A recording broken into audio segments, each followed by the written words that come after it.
Well, folks, as of today, we are no longer in a correction. We are no longer in a bear market. We are now entering a stock market panic. And I've got some things to show you in this video. My original video earlier today, that was just child's play, okay?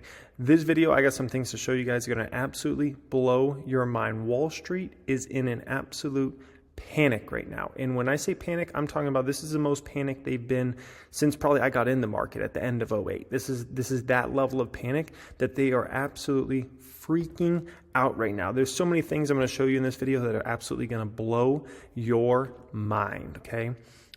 Wow. Melvin Capital is winding down funds and returning money to investors during the market turmoil. Are you kidding me? Wave the white flag. Are you got to be flipping my flapjacks? Wall Street is that panicked right now that some of these funds... Remember, this only came out because it's Melvin Capital, and they blew up to big stardom because of the whole GameStop situation. My light went out, okay? I think that ran out of money, okay? But Melvin Capital, they got popular because of that whole GameStop situation, right? And then they were investing heavily recently into Amazon, Microsoft. Those stocks were just... And they had investments in Live Nation and Hilton and Expedia, and they're just getting absolutely sliced and diced like pretty much everybody is in the market, right? And here Melvin Capital is that they're waving the white flag. They're like, nah, I don't even want to manage money anymore. You know, if this isn't panic in the market, I don't know what is. I mean, Wall Street doesn't just give money back to investors and like, no. They're just like, I'm done. And I wonder how much this is happening in Wall Street right now, where they're like, because here's the thing, okay? If you're a fund manager, they can't invest like I can invest. They can't invest like you guys can invest at home. These people can't go out there and buy Amazon stock at 2,100 and tell their investors, yeah, we're buying it and we bought it at 2,300 and you know it might go down to 1,900 or 1,700 and we'll buy more shares. No, you can't talk like that, right? You need to be, you can't talk about like what's going to happen over the next 5 years. Most people aren't investing that style. They're like, wait, you're going to invest in something that's going to go down even more and more and more. Wall Street can't do that, right? And so they're stuck in this situation here where they're absolutely flipping their flapjacks, freaking out, like, dude, we can't make any money in this sort of market. And if we go short, there's huge risk to that as well, especially when you're talking about the NASDAQ's already been down, getting close to 30% now. So there comes a risk with the shorting of the market, right? And so they're completely caught off sides in this situation. Everything just seems to be getting worse and worse. And they're like, that's good. I'm calling out, man. And this is extraordinary. When I was sent that today, I was shocked. I was shocked. But then when I see the type of moves that happen on a day like today, I guess I shouldn't be as shocked, right? Cisco was already at a 52-week low. This is usually seen as one of the safer stocks in the stock market, right? This stock just blew through its 52-week low, right? After hours here. This is Cisco. There's nowhere to hide. And I've been trying to tell people, a lot of people were laughing at, some of us that had been buying small caps and like, you guys are losing your money and the big caps were holding up well. Everybody's getting hit now. Everybody's getting hit. And there's a great old saying that, even at the end, they come for the generals. And, it's kind of like a wartime expression, but it's for the stock market because of like companies like General Electric, General Mills, General Motors back in the day, because those were seen as like the safer companies to invest in. But by the end of like a correction, a bear market, a crash, whatever, even those stocks would get hit. And we're seeing this play out right in front of our eyes where there's nowhere to hide. Maybe oil and gas stocks, that's going to end as well. So there's literally nowhere to hide in this market. Everybody's getting hit. The indexes are getting hit. Everybody's getting sliced and diced now. This is no longer a market, unless you're short the market, right? This is no longer a market that anything's holding up. When you start seeing Cisco break through multi-year lows, 52-week lows, everything is getting absolutely hammered. Target and Walmart. Walmart yesterday had their worst day since 1987. Target stock today had its worst day since 1987. Okay? 1987? You gotta be kidding me. You gotta be joking me. That's where we're at in this market right now. That these are supposed to be seen as some of the most safe stocks you could ever invest in the market. Target and Walmart, and they're out there dropping like their penny stocks, or there's some high valuation tech stocks or something like that. There's nowhere Absolutely nowhere to hide right now. The market as of right now is down, about 28, well, when it comes to NASDAQ, right? 28.8% off. Now we're still a little ways above where we were at the peak low last week, which was over 30% for the NASDAQ, and we're at about 31% for the Russell. But here we are at this moment in time, right? Where you see this number right here, the S&P 500 number, is a very important number to watch. And the reason being is this whole market thing we're watching, we're watching, most of the population doesn't even know this is going on right now. The high majority of the population has no clue what is going on in the stock market right now, okay? Because they don't even, a lot of them don't pay attention to the market, or if they do, let's say you're a retiree or something, you might look on a monthly basis or quarterly basis. So a lot of folks don't even have a clue what's going on in the market right now. Well, wait till folks start to open their monthly statements and their quarterly statements that are invested in even things like index funds, and they're like, what? I just lost 18% of my retirement fund in the last 5 months. I just lost 23%. I just lost 25%. I just lost 30%. And imagine you're retired and that's your safety net, right? You want to talk about more panic when people start seeing those numbers down. Because like I said, what's happened here, this whole NASDAQ's down around 30%. Only people that are paying attention to this is us. But eventually, when you start hitting bear market on S&P and Dow, and simultaneously all of a sudden some news starts coming out about job losses, that's when mainstream picks up that. And if this continues on like this, mainstream will start picking up on this in around to the fall time, end of summer into the fall time. And that's when the next level of kind of panic happens, where retirees and folks like that are like, what? Where's all my money going? Like what's going on here? And they start to feel the pain that many of us have felt, for many months now, essentially, right? So this is getting ugly, and it's getting ugly fast. You look at a stock like Tesla. Tesla was a hideout. It's now down over 40% year to date, over 40% on Tesla Tesla, coming off of great earnings. Imagine if Tesla earnings were bad. Imagine if Tesla earnings were just okay. What would the stock be down right now? 50, 60, 70% year to date? Like it's extraordinary to think that this stock is down over 40% after great earnings, right? NVIDIA was a hideout stock. It ain't a hideout stock anymore. This stock is now down almost 44% year to date. Their earnings are coming out next week. Dude, if they got even one bad thing to say on that earnings call, even one, like anything bad, the market will use anything to send a stock down right now. Anything. So unless NVIDIA comes in with a perfect numbers, perfect guidance, and they have a perfect conference call, the baby's going down more. That's the market we're in right now. It's looking for any reason. Just give me a reason to sell the stock, just anything. That's what Wall Street's doing right now. They're saying, I don't care what it is. And look at like Target, down huge today, 25%. They sold off everything retail related at any price possible. They're like, You gave me a reason to sell these stocks. Target's down big. I'm selling all my retailers. And that's exactly what they did, right? And so, my gosh. And NVIDIA pushes a lot of stocks around in the market. So that's a whole dangerous situation. Apple is no longer a safety stock. This one is now down over 22% year to date. It just broke through another 52-week low on this stock. And so you're looking at Apple now, right? And here's the thing with Apple. They came off of tremendous numbers, right? Imagine if they had anything troubling there. Imagine how much this stock would be down. And this one pushes the whole market down when it goes down, right? Here's the dilemma with Apple. This is a company that's expected to have revenue grow 8% this year, roughly. I don't know how they hit that number. And as somebody that's either been an Apple shareholder for many, many years, or somebody that's invested into semiconductor companies that essentially get a lot of their business from Apple, this is a business I know pretty darn well. And I can tell you, I don't know how they're going to hit 8% growth this year. I just don't see it, guys. I'd be honest, I just don't see it. They're expected to have a very nice increase in EPS this year. I just don't see it. And a great increase in EPS next year. I just don't see it. These numbers, I think there's a real possibility that Apple's going to go negative, meaning revenue is going to go down in 22, especially in the back half this year.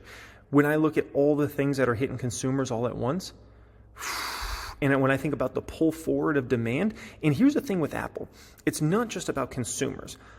A lot of Apple's business is also derived from businesses spending money on Apple products for their staff.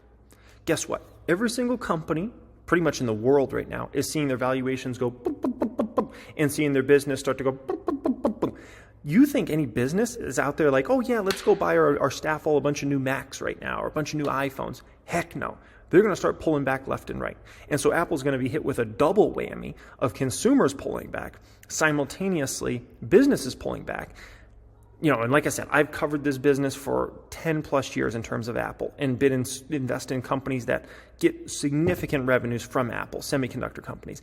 And I'm just telling you, Apple can always pull rabbits out of their hat, kind of like Tesla. Those are two of the most companies I respect the most that are large cap companies, Tesla and Apple, and they somehow pull rabbits out of their hat. I think this is a time that the rabbit doesn't come out of the hat for Apple. And I just don't see how they post growth. China's a mess. Europe, oh my gosh, you want to talk about a mess in Europe? And then you got this whole United States situation with consumers being absolutely devastated. I don't think there's a chance in what that they're going to post that sort of number this year. And this is just a pipe dream in my opinion, okay? Gas prices just hit $4 a gallon in all 50 states for the first time ever. There's Los Angeles, they're well over $6 a gallon now. And I believe California in general on average is well over $6 a gallon now for gas. This is just a tax on every single person that has to gas up their car. Folks that have EVs is a very, very small percentage. Very small percentage. And so everybody's going to those pumps, pumping gas. They're just getting taxed and taxed and taxed and taxed. And it's just, as if you weren't dealing with enough crap already with inflation, rents going up and eggs and everything else, right? You have to deal with gas prices like this. It's just that's way less money you can spend on a new iPhone or anything like that, or even dream to spend on those sorts of things, right? It's a bad situation. Wall Street is in an absolute panic right now. When you see everything sell off like this, guys, that is a panic. This is my big tech watch list.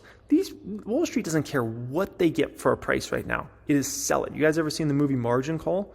When they're going through the fire sale and he's like, I don't care, just get rid of it.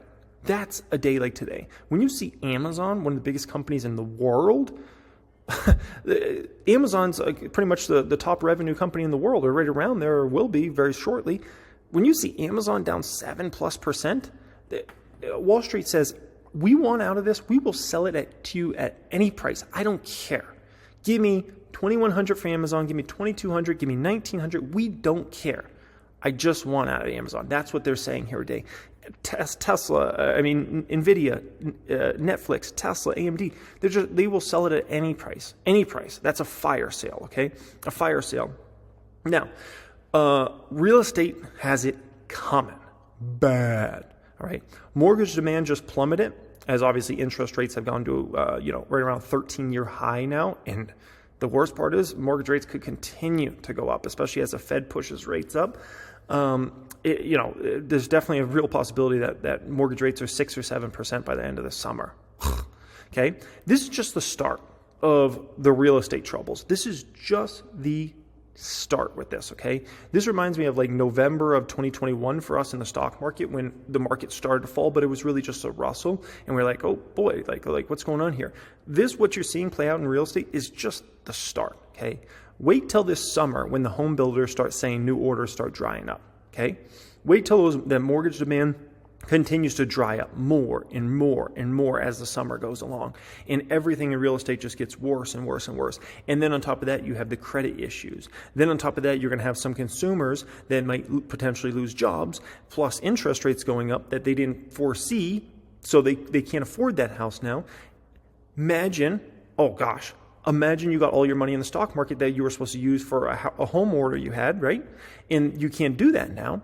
Well, shoot, you can't buy that house, right? Because there went your down payment. Because you had it, even if you had it in an S&P 500 index fund, you just lost 20% on it, like that, right? So let's say you placed an order at the end of last year or beginning of this year, right? You place an order for a new house. You're like, I got the money in the market and it should hopefully grow over that time and I'm going to use that money for the down payment, right?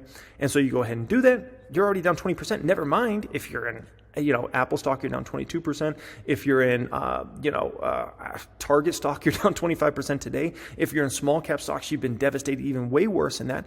That's when people start saying, I can't even afford this house. Interest rates are going up. The down payment, I don't have that down payment now. Imagine you had some of that money sitting in Bitcoin, Ethereum. People do this. Like this really happens in real life, right? And so, This is just the start for real estate. What you're seeing play out, this is just a start, and it's going to get ugly, ugly, ugly. Remember, this is so important. I want everybody to remember what I'm about to tell you right here, okay? Real estate didn't bottom for 2.5 years after the stock market bottomed in the 2007 through 2009 crash. 2.5 years. Now, I'm not saying that's going to necessarily play out again, and the bottom will be 2.5 years after the market bottoms, but just keep that in mind, okay? Just keep that in mind, how bad real estate can get after the stock market. The stock market bottomed in February 2009, and real estate didn't bottom till probably about halfway through 2011. So think about that for a moment, okay? So this whole situation with real estate, I'm telling you, it's just going to get worse and worse and worse, in my opinion. And the more mortgage rates go up, it's just going to add insult to injury. It's a perfect storm, okay? Just for devastation. Wall Street knows this. This is why they're selling off these stocks left and right. Everybody on Wall Street knows about the home builders. These aren't some secret stocks or something like that. All these stocks you're seeing on my housing stocks list, RH, Lennar, Century Communities, KB Homes, Lowe's, Pulte Home Depot, Toll Brothers, Rocket, all those stocks, everybody knows about those. It's in the market. Every hedge fund knows about those companies. It's not some under the radar stocks. And they're selling them off to all pretty much 52-week lows, I don't want to say all-time lows, but like 52-week lows or multi-year lows. And like I said, what you're seeing is it's likely just a start because, yeah, these companies are going to have really nice money coming in over the next quarter, but it's about the orders, and it's about what are your 23 numbers looking like, and that's where we get in some bad stuff. Now, what's really interesting is this TCN. This is a company that essentially buys homes and rents them out. Wall Street's selling this company off now. Now, when you see a sell-off like this, what that essentially tells you is Wall Street's basically hinting of the possibility that a company like this could end up of way overpaid for some homes and potentially have folks that can't afford rents basically cancel rents, move out of homes, and all of a sudden they got a bunch of delinquencies and they can't fill those. That's what happened in the last housing crisis. It doesn't mean it's going to absolutely happen in this one where it could get that ugly. But then you get into some credit issues. And a stock like TCN could go from $16 to $1. It could go from that to zero. Because you got to understand, when you have a lot of money leveraged and you have a lot of loans outstanding, if you can't have people in those homes and you paid such high prices, you can end up in a real ugly situation real fast. And the next thing you know, you're a penny stock essentially, right? And so that's something to kind of keep in mind there. And clearly, Wall Street is giving hints. Wall Street is giving hints about this being a real possibility, all right? So that's something to keep in mind right there, right in front of you. Bitcoin, the wealth effect. So when we talk about stocks losing value, when we talk about what's about to happen in real estate, in my opinion, starting the back half of this year, crypto is also another thing that is seen as kind of the wealth effect. Let's be honest, Bitcoin, Ethereum, everything, it's just dropping.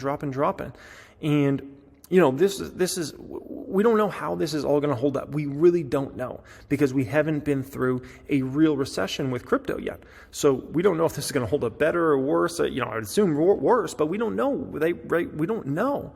No one knows where the bottom's at for Bitcoin. Is it 25K? Is it 20K? Is it 15K? Is it 10K? But just the more it falls, the more it erodes the wealth effect over and over and over again, right? And so whether you own stocks or real estate or crypto, it's just kind of like you're getting it just, and you're like, I can't really spend money on this. I can't spend money on that. And then you see dips and you're like, I got to spend money on that, right?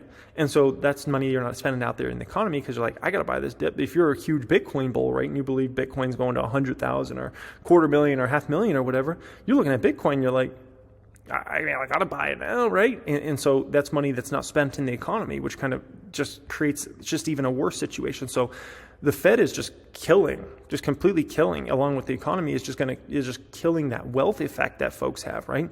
Now, what can you do in this? And I want to show you something really, really interesting. So, there's three ways that you can obviously play this, right? One is you sit on cash, you don't do anything. If you can't comfortably invest in, this sort of market, then, I guess that's kind of your only play, right? It's just to stay cash until you feel comfortable again. But the thing I'll say about that is if you're an individual stock picker, you've got to be able to invest in bear markets. You've got to be able to invest in crashes. You can't just invest when it's all good. That's not how this works. So, that's one thing I'll kind of say about that, right? But I understand like some people don't have the stomach to hold through these sorts of times and buy. So they're like, I would rather just be cash. And then when the sun comes out again and the coast is clear, that's when I'll invest again. It's not my strategy, but I understand like some people want to do that, right?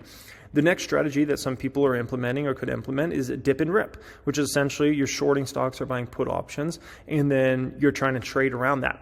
I think that's a hard thing to do. Yeah, obviously it looks really easy right now. When you're talking about the NASDAQ's down 30% roughly year to date, shoot, it looks really freaking easy. It's like, yeah, short Shopify, short Netflix, buy puts on these stocks, and my gosh, you make a lot of money and it looks so easy, right? It's easier said than done. That's all I'll say about that. It's easier said than done because then you get in these situations and all of a sudden a stock is dropping. And then you're like, do I cover here? Should I get out of this? And then the stock starts going up and the market starts bouncing. And then you're like, did we bottom out already? Or we got more to come? That's like the tough play is trying to do all that short-term crap. For me, it's way too stressful to even worry about that, right? The third thing you can do is what I personally am doing is just adding ownership of companies I love, right? That's exactly what I'm doing. I'm just adding ownership of companies that I love for the next 3, 5, 7 years and adding more and more ownership of those companies at suppressed valuations, which is what we're getting in 2022. And so for me, I don't have to stress about, I got to get in this stock, I got to get out of that stock, or I just got to be cash right now, and when's the right moment for me to get back in? I'm just like, as these stocks drop, I'm adding more and more ownership of this company, that company, this company, that company, and increasing my ownership positions bigger and bigger and bigger. There's about 15, 20 core positions that I really love out there in the market that I'm looking to build bigger. Some of them are big caps, some of them are mids, and some of them are smalls. And all those stocks, I just want to increase my ownership bigger and bigger and bigger and bigger. And that's all I'm personally kind of worried about. And that to me is not very stressful. To me, that's not stressful. Like just adding ownership of companies that I love for the coming years, like it's not stressful to me. So some people to hold through that sort of market is stressful, but for me, it's not. For me, this is stressful, cash, because then I'm like, when do I deploy? And for me also, dip and rip, like that whole shorting and buying puts and trying to play that whole game of trading, I've tried that and I failed. That's not my thing. Like my thing is long-term investing, buying companies I love for the long term, increasing my ownership. And yeah, it sucks to go down short term, but at the end of the day, like as long as I'm right on the long-term trajectory of these companies, it's going to be like a ridiculous amount of money to be made. It's just like insane, like game changing, right?